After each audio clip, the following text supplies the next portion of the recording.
life hits you hard. You get like a left hook from Mike Tyson from the world. Your pet died, your parents died, you broke up with your girlfriend, whatever, and you're feeling sad, you're feeling down, you're in a really, really bad rut. How do you get out of it? How do you cope? What can you do? I'll explain everything to you. Yesterday, my pet cat died, 13 years old, and I'm still grieving, I'm still sad, but yesterday was hell. But how did I get out? How am I standing here in front of the camera when I just lost a family member, right? Simple. I accept the grief, I accept the sadness, I let the tears out if I need it, but I still plan my day. I'm gonna change my mind, I'm gonna just put my mind off of the grief, just place it somewhere else and focus what I do best, focus what I can use to cope with. And that's work, that's hustle, that's working out.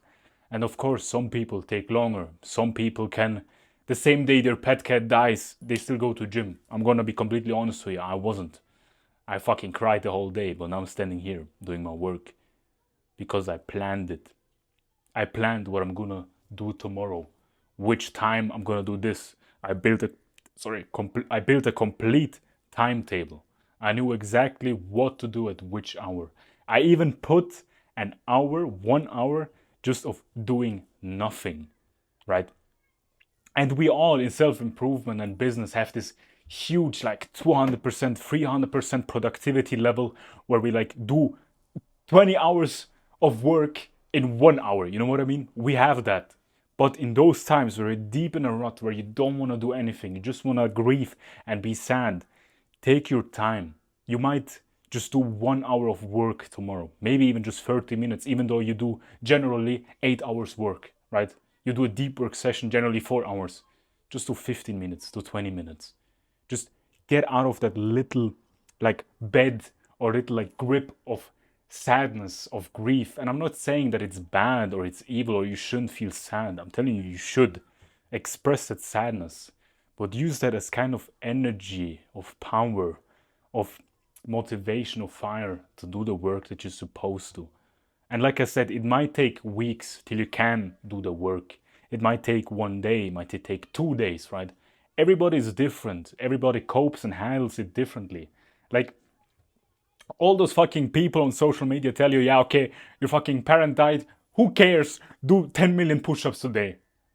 And that's not realistic, bro. That's not realistic. If your parent died, take your time. If you need to grieve, take your time. But just be ready to plan a day. Plan a date where you think, okay, at that day, at this hour, I'm gonna go work out. Not as long as I'm supposed to or what I did before, maybe 30 minutes, but I'm still gonna do it. Okay, feel it, how it feels to work out. Maybe use that sadness as energy. Okay, at this hour, I'm gonna do a business call. Instead of doing 1 hour, just gonna do 15 minutes. Reduce the percentage of work that you generally do so it's copeable, so it's manageable, right? Because you're not gonna be as productive as before. Because fucking the world hits you with a bad left hook, like Mike Tyson, like I told you. So you need to build up that momentum again. It's like a fucking handbrake while driving. You're going like fucking 200 miles an hour. Somebody puts a handbrake. Of course, you're gonna fall. Of course, you're gonna fail and hit the fucking wall. You need to accelerate slowly. You need to build up momentum. And that's gonna take a while. I'm telling you, it might take months. Maybe fucking 6 months till you build up that productivity that you had before. But that's okay. That's normal. Just keep working that up, right? The biggest mistake you can do is just literally like die in grief, right? Literally just fall down a big deep hole of sadness, of grief, of regret, and be stuck in that rut, right? And the deeper that rut gets, the deeper you get into the sadness, the harder it's gonna be to pull you out of it, right? And if you need to cope, if you're really feeling sad, if you need to grieve, talk with your friends, talk with your brothers, talk with your parents, go hug them, just express the sadness, express the love that you have, right? It might feel like shit, you don't really want to go out, you don't want to socialize, but just text your homeboy, hey bro, I'm feeling sad, bro, let's just do some goofy shit, right? And if you have a true brother, he's gonna know, okay, shit's gonna go down, he's not feeling alright, I'm gonna open my space, my time for him. That's a real brother, bro. But like I told you, it's completely okay that when you're in grief, in sadness, that it takes a while to build up that momentum, the productivity. You're not going to be focused, right? You're sitting at your PC and you're thinking, yeah, why the fuck am I doing this? Why am I listening to the advice of still working? Man, fuck you, fuck you. My parent just died, or I'm feeling really sad. I don't really want to do the work. Just do it for 5 minutes, do it for 10 minutes. Even if it's like 20% of the quality that you had, that's still 20% of what you can do, right? And if you're on the self-improvement business path, 20% of your work is still amazing, right? 20% is still 20% more than zero. And 0% is laying in bed, not doing anything, and just dying in grief and sadness. And if you can do those 20%, then maybe you can increase it to 25, to 30, to 40, and just build up that momentum. Because once you get like that stone rolling, coping, grieving, being sad, it's gonna be removed from your body. You're gonna build up that proudness again, that happiness, thinking, yeah, look, I truly didn't want to do the fucking work, but I still did it, you know? I can tap my shoulder, yeah, I did what I'm supposed to, right? But don't be too harsh on yourself. The biggest mistake you can do is when you're in a rut, feeling sad, feeling grief, is being pissed at yourself. Thinking, yeah, look, actually, you know, fuck this. I'm just gonna lay in bed because I can't really do the stuff I'm supposed to. Fuck that. I'm just never gonna do it. That's the biggest mistake. Don't be too harsh on yourself. If you need a day, if you need an hour, if you need a week to just relax, go ahead.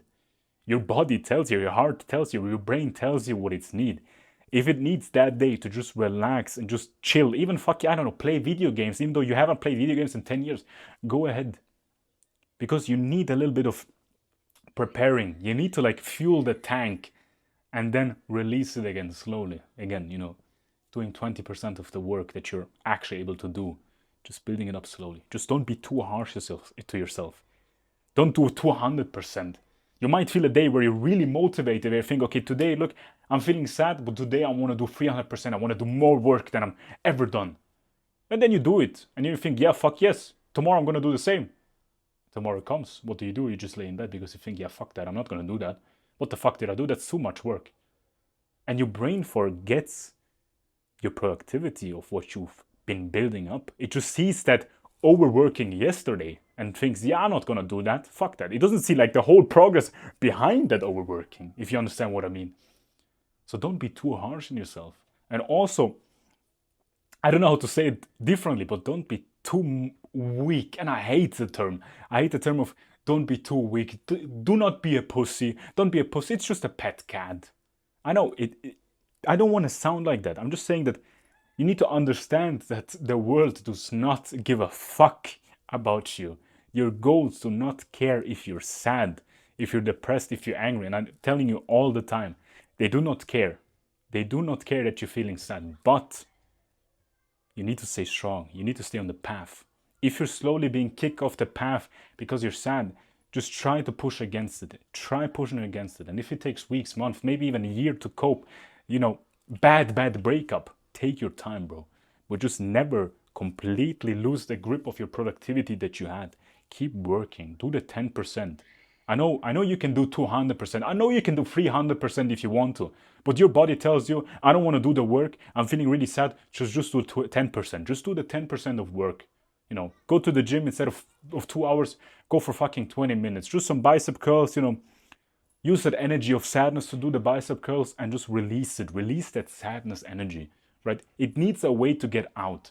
Most do it by tears, by crying, by just being lethargic. Most do it that way, and that's completely okay. But if you want to like stay focused and get out of that rut, you need to use that energy of sadness to release it in work, in business, in fitness, right? That's where you can release it as well.